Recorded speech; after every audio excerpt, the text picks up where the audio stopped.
saya Ardian Prasetya Wicaksana dengan NIM D100.1003. Mungkin di samping saya bisa memperkenalkan diri. Halo, saya Alexander Setiawan NIM D100.1058. Oke, dengan narasumber mungkin bisa memperkenalkan diri.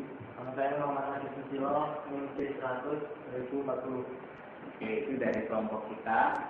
Di sini kita akan berdiskusi tentang teknologi daur ulang perkerasan jalan yang akan dibawakan oleh saudara Adib, dan saya sendiri di sini berposisi sebagai moderator. Silakan untuk Mas Adib untuk memulai diskusinya.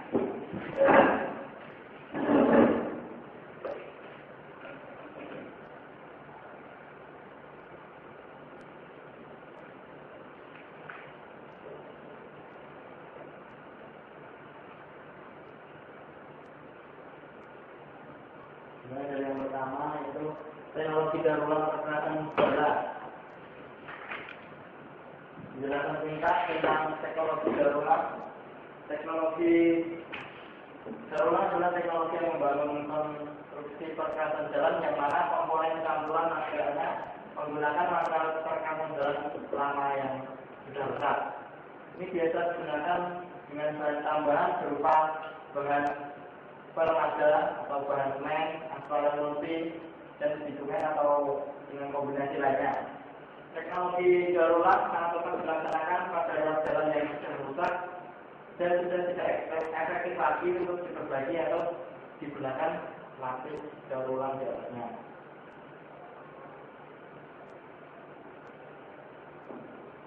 Ini contoh jalan-jalan yang akan didaur ulang. Jalan yang sudah tidak layak lagi dapat overlay itu harus didaur ulang. Ini kerusakan yang cukup parah. Dalam teknologi konvensional, perkerasan jalan yang sudah rusak biasanya diambil dan diganti dengan material yang baru. Apabila kerusakan jalan belum sangat parah dan belum meluas panjang jalan, maka biasanya kerusakannya cuma diperbaiki secara lokal. Jadi kalau jalan raya itu sebelum rusak parah atau rusak panjang jalan, contohnya cuma daerah sedikit tok gitu, jadi perbaikannya cuma di daerah lokal itu, cuma dikasih lapis pulang di atasnya atau di overlay.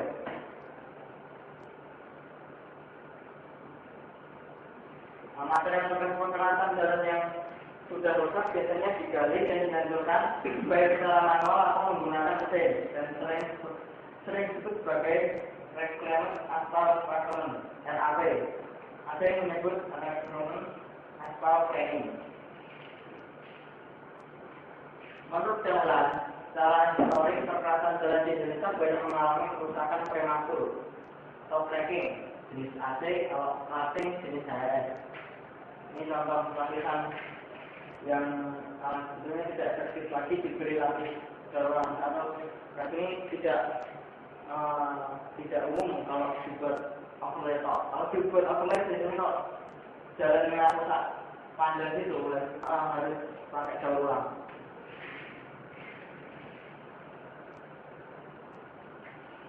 Ini mesin in situ solvent atomic recycling. Jadi ini mesin buat aspal daur ulangnya.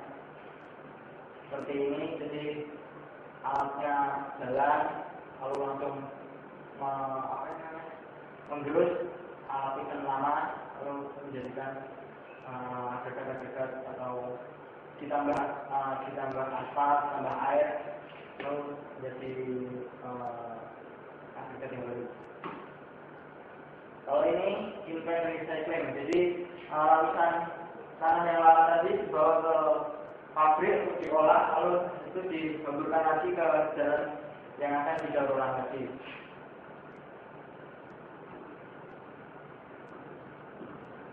Nah ini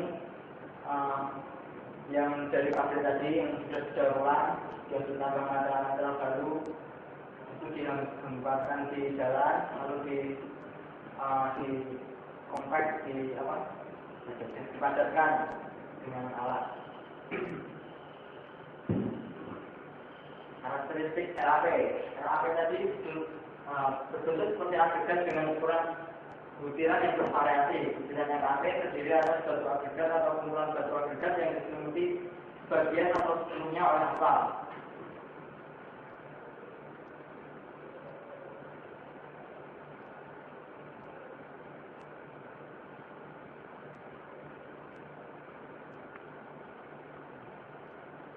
Penggunaan RAP, pada awalnya RAP hanya digunakan sebagai material urukan yang tidak membutuhkan kualitas dan spesifikasi yang tinggi. Hal ini dikarenakan RAP diolah sebagai limbah yang banyak mengandung kontaminan. Pada kondisi jalan, material RAP digunakan untuk timbunan badan jalan yang di atas tanah asli, substrat yang hanya membutuhkan dari dukung kurang dari 12%. Jadi untuk pada RAP ini biasanya untuk timbunan jalan di atas tanah asli, jadi tidak buat lapis permukaan atau lapis fondasi atas, jadi untuk lapis fondasi bawah atau lapisan di tanah subgrade. Perkembangan selanjutnya RAP banyak digunakan sebagai bahan unborn granular atau BR untuk lapis base dan subbase core. Nah, jadi perkembangannya selanjutnya RAP ini banyak digunakan buat subbase dan base. Jadi RAP berarti tidak digunakan untuk lapis permukaan. Kelemahan RAP sebagai subbase, fungsi drainase buruk dan fleksibilitas tinggi. Jadi RAP ini juga memiliki kelemahan yaitu drainasenya buruk, jadi mudah kemasukan air dan fleksibilitas tinggi atau mudah belok-belok.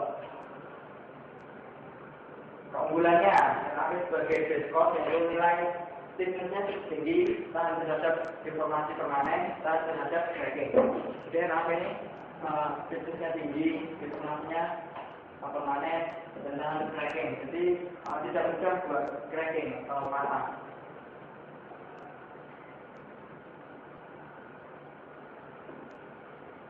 Metode mutakhir pengolahan RAP adalah metode recycling.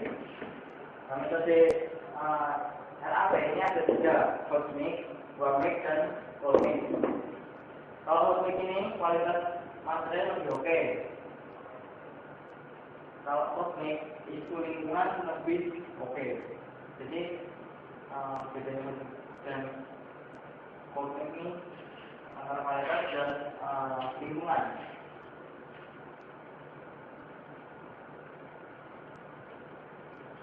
Metode recycling daur ulang itu ada 2, dilakukan di tempat, jadi ada alat yang harus di situ, dan yang kedua ex situ atau dibawa ke pabrik. Perbedaannya, kalau di tempat ini lebih hemat energi dan lebih praktis, tapi kalau dibawa ke pabrik ini kualitas materialnya lebih terkontrol.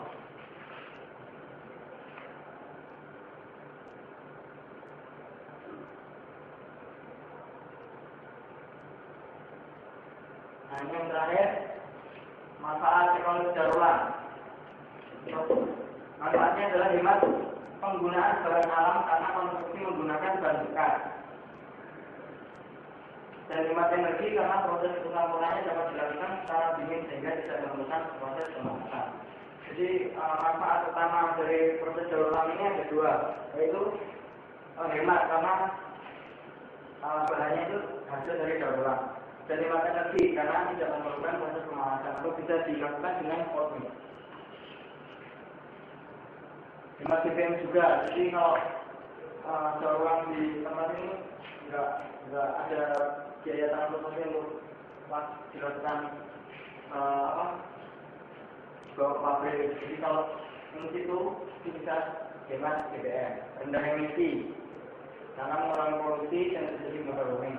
Pekerjaan lebih aman dan sehat karena pekerjaan dilakukan secara kolektif dan tidak banyak polusi. Yang terakhir adalah biaya karena menggunakan bahan daur ulang dan tidak perlu pengadaan bahan baru yang harganya lebih mahal. Tapi daur ulang ini juga ada problem yang harus dihadapi, yaitu para insinyur banyak yang belum mengetahui properti material campuran daur ulang sehingga ada keraguan dalam menggunakannya. Kekuatan campuran volkanik recycling tidak sebaik kekuatan campuran volkanik, sehingga masih perlu kegiatan penelitian dan pengembangan agar campuran volkanik dapat memenuhi persyaratan teknis spesifikasi. Nah, jadi problem dari daur ulang ini belum terlalu familiar untuk para insinyur, dan kekuatan campuran volkanik daur ulang ini masih lebih rendah daripada batu. Dan mungkin ini ya penjelasannya, penjelasan dari saya. Mungkin yang ada yang perlu saya diskusikan, silahkan. Ini coba dulu. Saya mulai sama.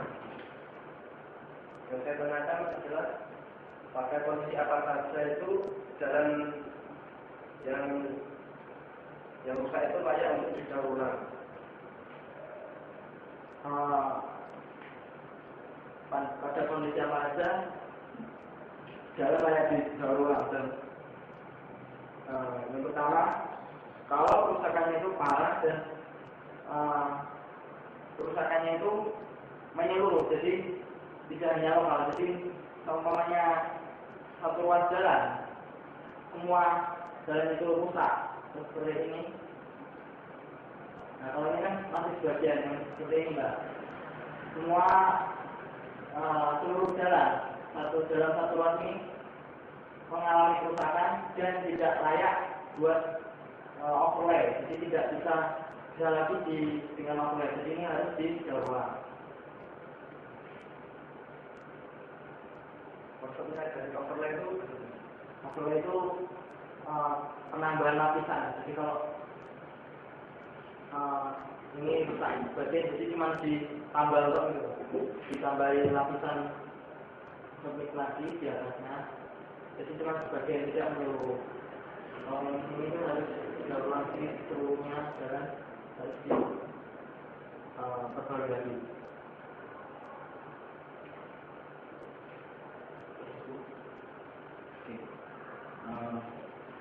Mungkin ada tambahan untuk gambar yang ini ya. Jadi untuk gambar yang ini mungkin prosesnya dikeruk dulu, dibentuk kotak, ya untuk gambar ini itu dibatasin dulu yang rusak bagaimana, itu nanti dibentuk kotak. Setelah itu nanti dari luasan kotak itu nanti diambil, dikeruk, setelah itu diganti aspal yang baru. Jadi kalau sudah bentuknya seperti itu dan bisa didaur ulang. Bisa didaur ulang, cuma tidak di lapisan permukaan. Bisa di upgrade ya. Nah, bisa di upgrade. Terus ada lagi mau saya tanyakan untuk hot mix, warm mix dan cold mix ya. Itu kan ada perbedaan hot mix, warm sama cold. Cold panas, warm sedang dan cold dingin. Nah, maksudnya itu apa dari masing-masing instansi itu? Proses recycling ini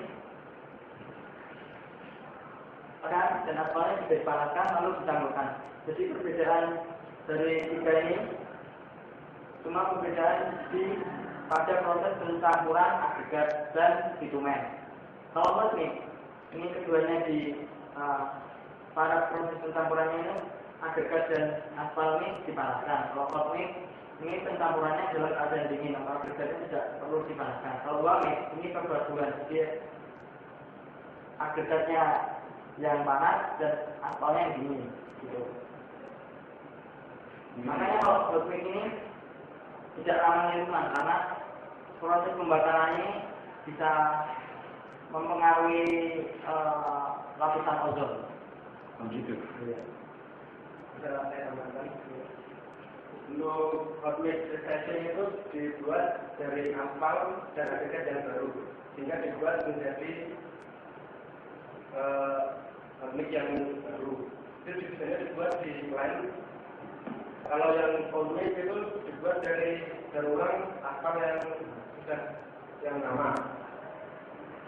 Itu biasanya menambah kekuatan putih bisa ditambah dengan aspal yang baru sehingga antara agregat dengan aspal bisa terpakai dengan baik. Kalau yang warming recycling itu aspal panasnya itu tidak mencapai dipanaskan tapi tidak mencapai 2 derajat. Dan agregat juga menerangkan tidak mencapai 2 derajat sehingga aspal dan agregat bisa menyatu dengan agregat dengan baik sehingga dapat mengikat agregat itu sendiri dengan baik. Dari ketiga ini mana yang paling kuat dalam apa kondisi jahit umumnya berjalan? Dan kalau menurut saya yang paling kuat ya hotmix karena semua komponen masih baru. Misal ketika bahan rep itu nggak bisa dibuat hotmix.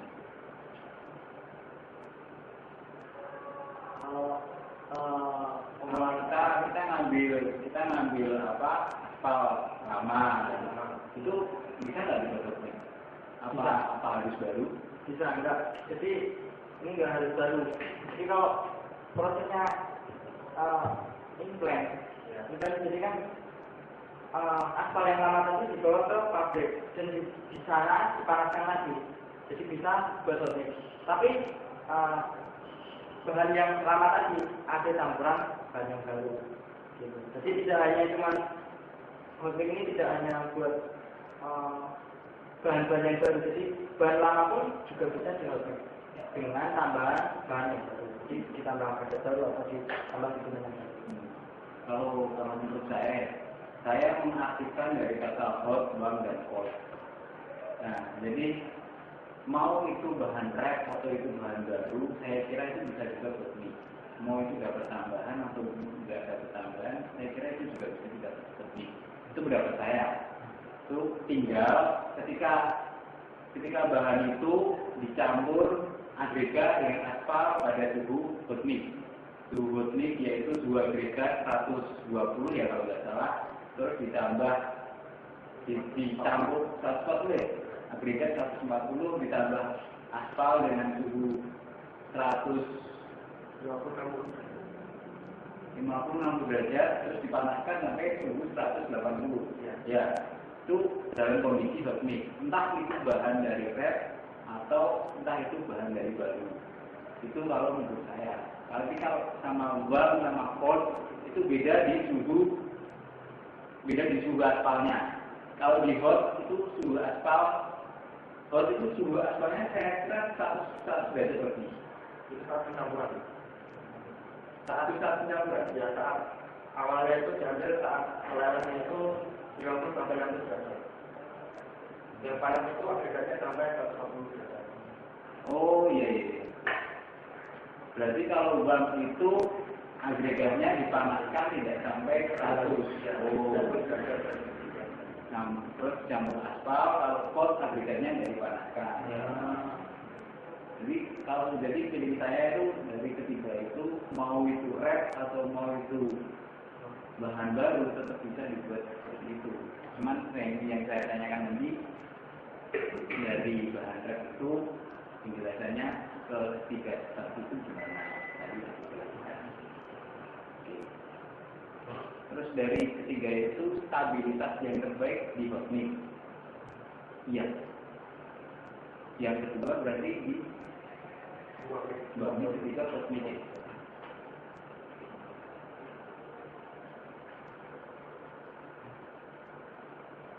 Terus ada lagi yang mau ditanyakan? Yang mau dibahas di diskusi ini? Contoh di Indonesia ini yang kami buat. Di Indonesia ini pasti ada alat untuk melakukan recycling aspal.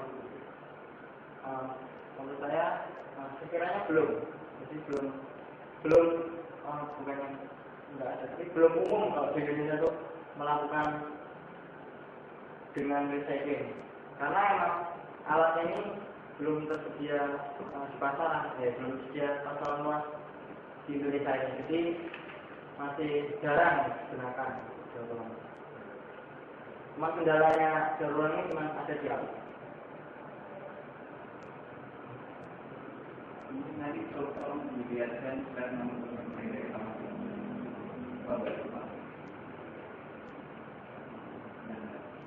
yang ketiga ini.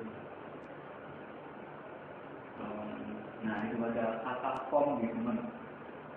Komitmen itu apa ya? Jadi saya Untuk komitmen itu berupa aspal yang dibuat jadi bentuk besar itu. Itu cara pembuatannya gimana? Karena itu aspal dijadikan, Nah, lalu ditambah dengan kadar air kadar tertentu.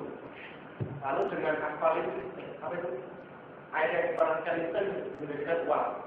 Uap bertemu dengan aspal menjadikan aspal itu berbusa gitu. Jadi komitmen itu berfungsi untuk pencampuran komit.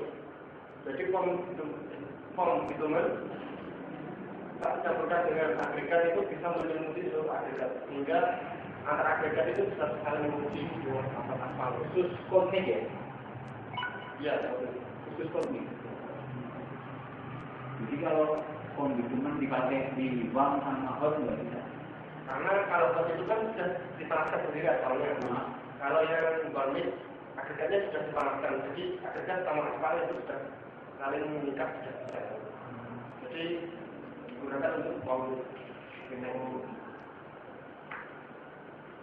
Itu bahan semen itu menggunakan bahan tambah bahan semen.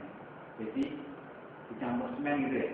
Ya bisa mungkin untuk membuat AC aspal konkret. Jadi bisa dibuat menjadi berupa fondasi. Mulai bisa kurang ya? Dari hasil campuran kan didapat agregat. Agregatnya dibuat AC.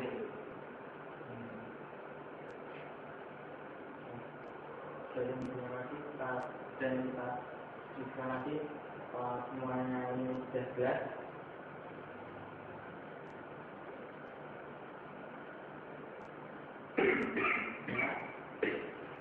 Kalau saya juga. Ya. Saya kembalikan ke moderator, silakan. Mungkin nggak lama ya kita diskusi, namun saya harapkan manfaat diskusi ini dapat bermanfaat buat semuanya. Kami dari Sensipil Universitas Muhammadiyah Surakarta mengucapkan selamat